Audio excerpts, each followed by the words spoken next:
Hallo, schönen guten Tag, willkommen bei Pitted Studio TV. Jenny und Björn, wir sind Entwickler und ihr habt sehr viele Fragen an uns, die versuchen wir zu beantworten. Genau. Dann legen wir mal gleich los. Tada! Die erste Frage ist, denkt ihr nicht, es wäre sinnvoll, eine epische und tiefe Fantasy-Lore dahinter zu legen? Also hinter die Spielinhalte, nehme ich mal an. Ja, klar, haben wir immer gemacht eigentlich. Ja. Und vor allem dann, wenn es Sinn macht, sich damit zu beschäftigen. Das heißt, wenn man durch eine Welt läuft und dann viele Bücher findet und Hintergrundinformationen und so weiter, da tatsächlich viel Hintergrundzeug reinzumachen, um diese Welt zu beschreiben, das macht auf jeden Fall Sinn. Ja, das ist immer so. Und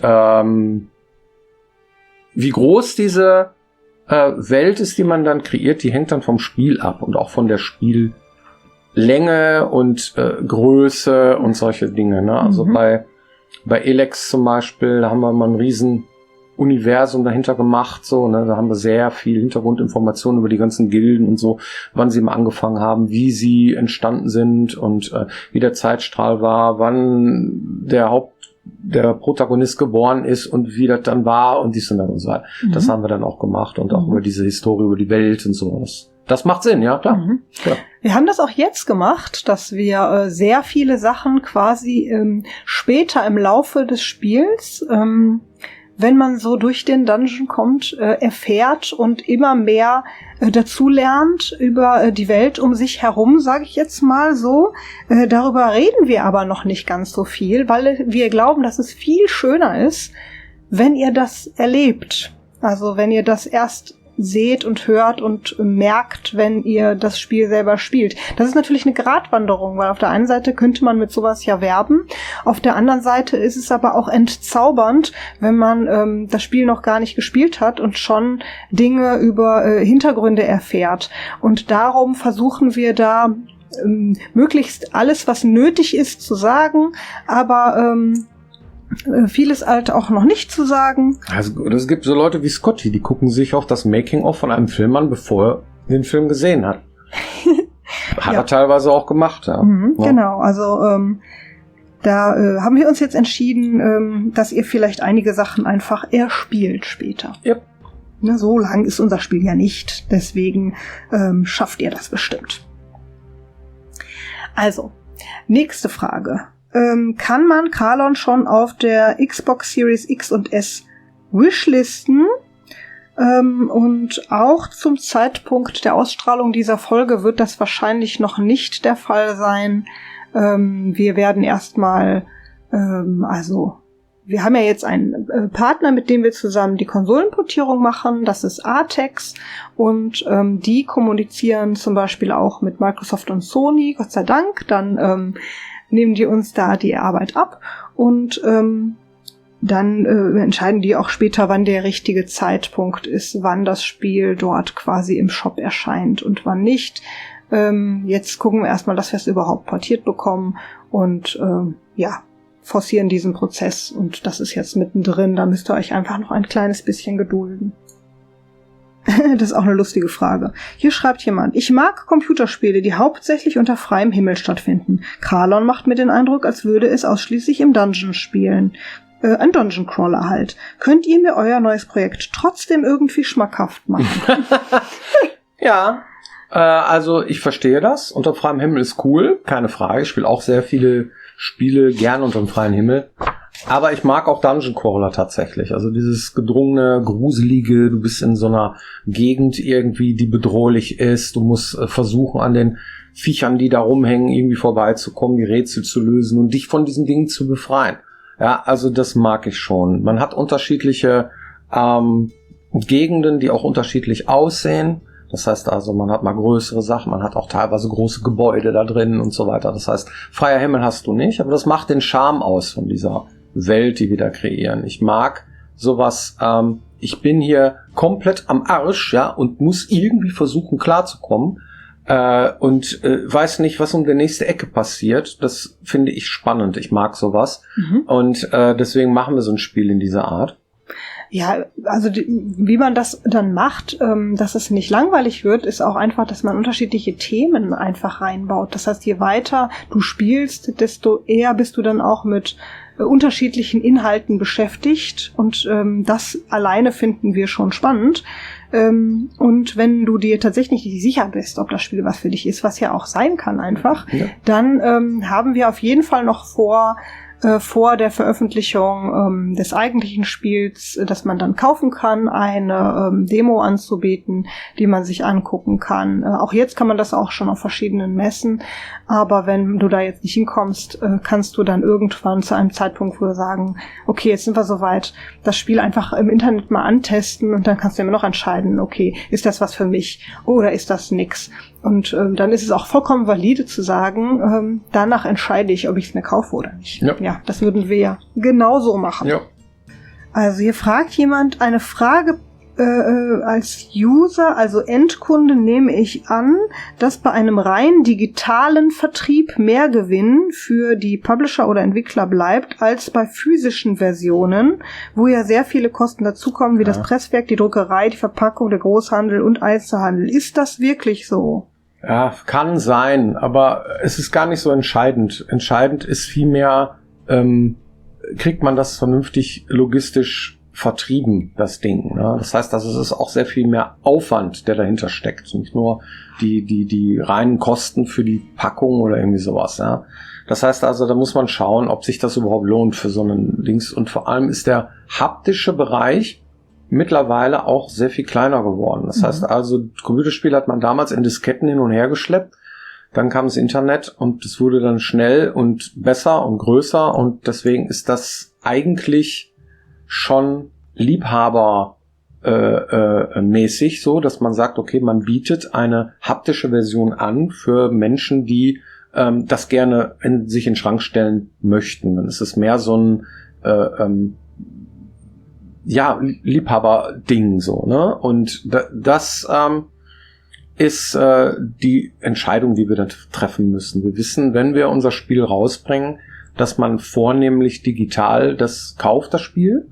Und da muss man gucken, ob sich der Aufwand überhaupt lohnt, das dann auch noch zusätzlich dann haptisch anzubieten. So muss man das sehen. Und ja, ich glaube schon, dass das mehr ist, wenn man das haptisch macht, allein wegen der Kosten. Das ist tatsächlich so. Ja. Dann ist man auch noch darauf angewiesen, dass man trotzdem noch eine Anbindung irgendwie ans Internet hat. Mit diesem, das Spiel alleine so sollte auch funktionieren. Aber es gibt ja dann diese Day-One-Patch-Geschichten oder überhaupt ein Patch, den muss man sich dann irgendwo DRM-free-mäßig dann auch irgendwie zur Verfügung stellen und solche Dinge. Also das ist alles sehr aufwendig. Ne? Und das kommt zusätzlich zu dem Digitalen dazu. So muss man das sehen. Darum macht man das eigentlich, wenn man sehr klein ist, auch nicht. Weil sich das einfach überhaupt nicht zeitlich, logistisch, organisatorisch und finanziell in der Regel überhaupt nicht rechnet. Jetzt ist natürlich so, dass es total schön ist, wenn man sich da hinten irgendwie so eine physische Version in den Schrank stellen kann. Ja. Wir lieben das ja auch, wir sammeln die Dinger ja auch. Ja. Und es ist natürlich schade, wenn man ein Spiel auf den Markt bringt, was das gar nicht mehr hat, finden wir noch. Aber das muss ja dann auch nicht so eine klassische Version sein irgendwie. Es gibt ja auch noch irgendwie diese leeren Boxen, die du irgendwie kaufen kannst in irgendeinem Laden und dann ist da nur noch der Steam-Key drin, sondern dann wäre es doch vielleicht schön tatsächlich mit sowas wie einer Sonderedition, eine kleine Auflage mit einer Sonderedition, die sich dann vielleicht auch nicht rechnet, aber die wenigstens irgendwie dann ein kleines nebenbei Herzensprojekt ist, damit man sich das dann am Ende doch in den Schrank stellen kann. Sowas, damit liebäugeln wir auch sehr und gucken mal, ob wir das hinkriegen. Das entscheidet natürlich auch dann vielleicht ein bisschen, wie viele Leute am Ende tatsächlich Interesse haben, das Spiel dann zu kaufen. Ne? Yep. Okay. Ja, jetzt kommt auch eine gar nicht so einfach zu beantwortende Frage. Hier möchte nämlich jemand wissen. Nehmen wir mal an, ich würde den Euro-Jackpot gewinnen und möchte, dass ein Spiel hergestellt wird. Ungefähr von so einer Größenordnung wie vielleicht Elex 1. Was würde das denn kosten? Sagen wir, das Spiel muss in einem Jahr fertiggestellt sein. Kann man das überhaupt ungefähr schätzen? Ja, kann ich. Ich kann das sogar ziemlich konkret schätzen, weil ich diese Zahlen ja kenne. Mhm. Boah, ja, wie antwortet man auf so eine Frage? Früher? Ja. Bitte. Ja. vielleicht kurz als Einschränkung, bevor du das aufdröselst, innerhalb von einem Jahr ist das nicht fertig in dieser Größenordnung. Ach so, das Jahr war schon die Auflage? Ja, das würde ich gerne rausnehmen aus der Auflage, weil du machst das nicht in einem Jahr. Es gibt Sachen, die können nicht skaliert werden. Ja. Zum Beispiel sowas wie, ich schreibe die Dialoge, teste das Spiel und mache danach dann die Sprachaufnahmen und dann komme ich noch auf die Konsolen. Ja. Nicht möglich innerhalb von einem Jahr. Geht nicht. Mm-mm. Da musst du sehr klein sein. In Größenordnung von Elex kannst du vergessen. Ja. So, okay. Ja, du brauchst 3 Jahre. Auf jeden Fall. Wahrscheinlich länger. Und die Zeiten haben sich geändert. Damals hatten wir die Gitter gestellt, Tapete dran, da hattest du deine Monster. Ja? Das geht heute nicht mehr. Da musst du mehr machen. Du musst mehr Sachen bearbeiten, mehr Sachen bauen. Ne? Also das ist schwieriger geworden. Auf der anderen Seite sind die Tools auch besser geworden, so, und dann weiß ich nicht. Aber ich glaube, im Mittel dauert es genauso lange, wie wir es immer gemacht haben. Das heißt also, so 3 Jahre sitzt du dann schon mit einem Team von zig Leuten, um so ein Ding zu machen. Also wir waren 30 Leute, immer so im Schnitt 27 Leute oder so, um so ein Spiel zu machen. Dann haben wir auch noch Outsourcing betrieben. Das heißt, wir haben nicht alles in-house gemacht. Wir haben auch viele Sachen nach draußen gegeben. Das heißt, auch eingekauft oder sowas, ja. Das haben wir auch früher gemacht, weil ohne den geht's gar nicht, sonst müsstest du noch größer sein, ne? Und das ist halt so ein Ding, wie viel kostet das in der Entwicklung? Du kannst das ja genauso mit einer Excel-Tabelle aufrechnen, wie wir letztens gesagt haben, was so ein Projekt kostet. Also ihr könnt euch ja vorstellen, so als Arbeitgeber im Schnitt, sagen wir mal, pro Arbeitnehmer, den du haben möchtest für dein Projekt, zahlst du zwischen 7.000 und 8.000 Euro brutto. Ja? Im Monat, denn da kommt der also das, was die Person verdient, musst du bezahlen, den Arbeitgeberanteil musst du bezahlen, die ganzen Lizenzen für deine Arbeitnehmer und so weiter. Also insgesamt kann man sagen, zwischen 7.000 und 8.000 Euro pro Person im Schnitt musst du rechnen.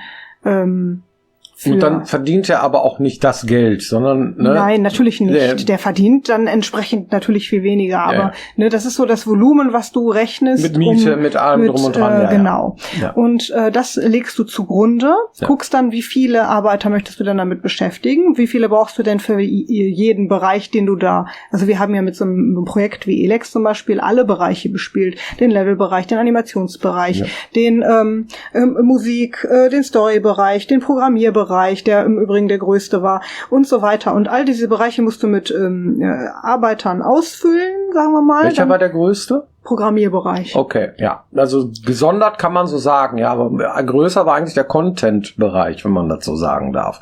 Der Content-Bereich ist halt der Rest, das sind die Daten, ne, so wie Game Design und bla und so weiter. Aber wenn du das so sagst, okay, das sind 9 Leute gewesen. Genau. So, das war der größte Bereich. Und wenn man den Content-Bereich jetzt zusammenschmeißt, dann waren die mehr, aber wenn du die auseinanderdröselst, ne, das der ist dann vielleicht zweitgrößte war der Level-Bereich, da waren 7 Leute irgendwie oder 8 manchmal oder so und dann entsprechend dann die restlichen Leute, ja. Genau, also dann rechnest du dir das aus, wie viele das sind, mal Monat, mal 3 Jahre, und dann hast du zumindest schon mal die Personalkosten und das mit Lizenzen und Miete für dein eigenes Entwicklungsteam und darauf kommen dann die externen Kosten. Das heißt, 8.000 Euro mal 27 oder 35, wie wir jetzt am Ende waren, das ist jetzt mal die Burn Rate. Kann man sich ausrechnen. Richtig. Und darauf kommt dann noch sowas wie, also wenn wir hatten jetzt zum Beispiel so 350.000 Wörter im Spiel und wenn man das in eine Sprache übersetzt, dann kostet das pro Wort zum Beispiel auch nochmal zwischen 10 und 20 Cent.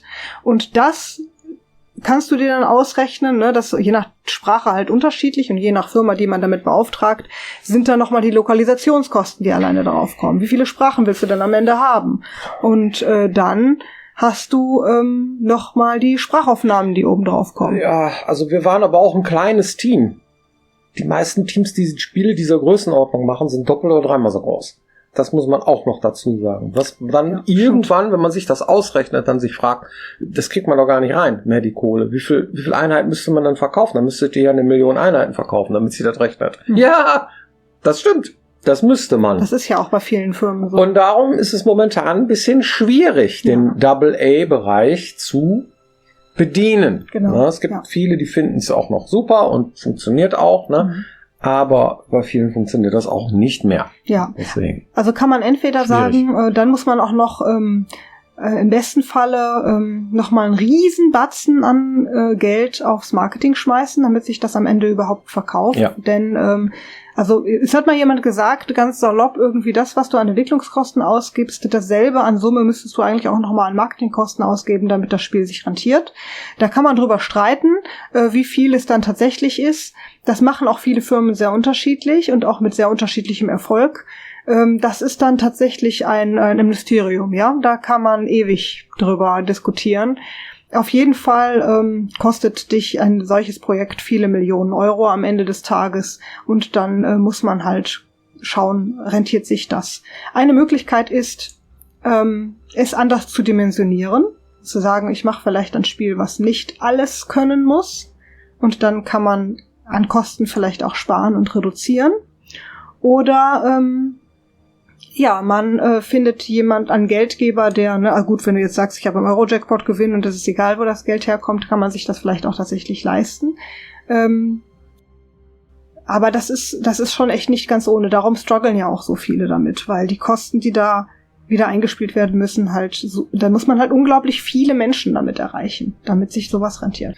Mir gefällt euer Spiel sehr gut. Die einzige Frage, welche ich mir stelle, ist, wie ich mich mit meinem Charakter identifizieren soll. Da würde sich doch ein Charaktereditor anbieten.